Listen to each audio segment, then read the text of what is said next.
So I just thought I would get on here for a second, and I wanted to talk about physical issues in horses and how to recognize that and how to be in tune with your horse so that you know if it's a physical problem that the horse is going through or an emotional or mental problem. And that's a question I get asked a lot about a lot of horses that have some behavioral things going on, maybe bucking or cinchiness or things like that. So I just want to start by saying the first thing I do with a horse is I kind of do a physical assessment myself, and I test to see if they have any noticeable signs as he spooks. It's a little windy today. As he has, I check to see if they have any noticeable signs of, say, ulcers or things like that. They're just kind of some telltale things. Cinchiness, not wanting to stand tied, pulling back, reactiveness, that type of spookiness, things like that. The wind just blew barely and he spooked at a flag that's right outside the pen here. But I wanted to bring this horse to attention specifically because this horse came to me not quite 2 months ago, close to it. He had some pretty nasty things going on. The first time I met him, he struck at me, and that was our first introduction. We have progressed quite a bit since then, but he was in a really unhappy place mentally. So typically with a 12-ish year old gelding, he is an off the track gelding, but he's been off the track for quite some time. He raced a while. Things I know about those horses is they are typically pretty forward moving. They like forward, and that's not generally a problem for them.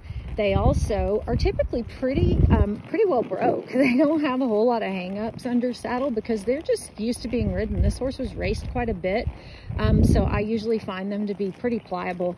You can teach them all sorts of new things. They're really smart. They're really willing. They love a job.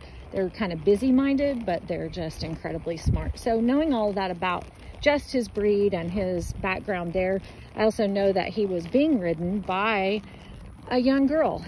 Just a couple of years ago, she was riding him successfully, and he was being a good boy and trotting poles and little cavaletti and things like that. So this horse has been a good boy in the past, but something happened and he was not such a good boy anymore.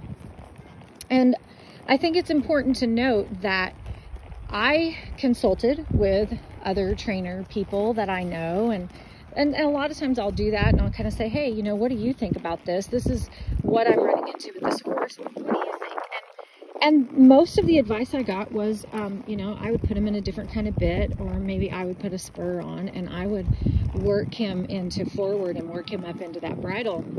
Well, that's all well and good if the horse isn't dealing with something physical. So first things first, we went ahead and we ran him through about 30 days of Succeed ulcer remedy, and it's a digestive aid actually, but it's really good at getting these horses, getting that gut lining and intestinal tract healed and getting them on the right track so that we can do some maintenance for ulcers. We did that. We noticed a drastic difference in his temperament. He was happy again. He was standing tied. He's no longer cinchy. He's not sensitive as much to being brushed and just doing things that he used to be okay with and then wasn't. So the other things are that he started having some odd behavior when he was asked to move forward at a trot or canter. He would kind of suck his head back, roll his eye back in his head, and buck a little. Well, you know, sometimes a horse has an ill-fitting saddle, or sometimes a horse is just hurting in the back or whatever. So we addressed saddle fit first. We started there, and then we went to checking him out physically. We had the veterinarian out to examine him. He definitely had some neurodeficits that were pretty obvious. He is now 2 treatments into being treated for EPM. He tested positive for EPM, and bless his heart, this guy wants to be such a good boy. His spookiness, his reactiveness to certain things, I have no doubt is because neurologically, this horse has been dealing with something for quite a while. He was with a good trainer prior to me. She got to the point where he really needed to do something consistently and all the time, and she's just not doing that anymore with her horses due to some physical things for her. She's a knowledgeable horsewoman. So I say all of that just to say, you cannot assume that a horse is having behavioral problems just because he's trying to be naughty, or he doesn't want to move, or he doesn't want to go forward. And had I just put him in a stronger bit, or put him in a spur and used a spur, I could have made this horse's life really, really, really tough. Rather than doing that, we chose to have the vet examine him, see what's going on, and just by intuition, I had a feeling that he was gonna come up with EPM, and that's where he's at. He's actually the second horse I've had, though, in the last year that has come to me and then ended up having EPM. I think sometimes God sends me these animals so that they can find the help they need. I have a good intuition about things when something's not right, and I can't always put my finger on what it is, but I am very, very happy to call a doctor and let them do their job, and they're happy to help a horse when they can too. So I just want to encourage you, if you've got a horse that was a good guy or a good girl, and all of a sudden something's different, something changed, their demeanor changed, little things can start to happen, and little things can very quickly lead to really, really bad things.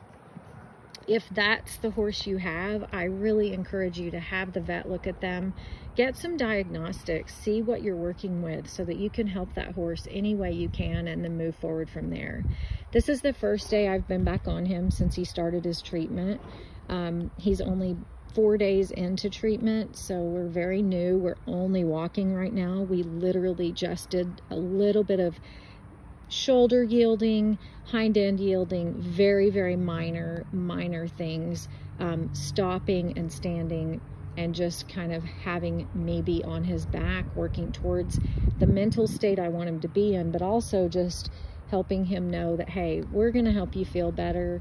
We're going to make sure everything is good for you, and we're going to take care of it so that you can be a happy guy for your kid, right? He's a very good boy. So that's all I had to say today. I hope that you'll do what's right by your horse. Good luck.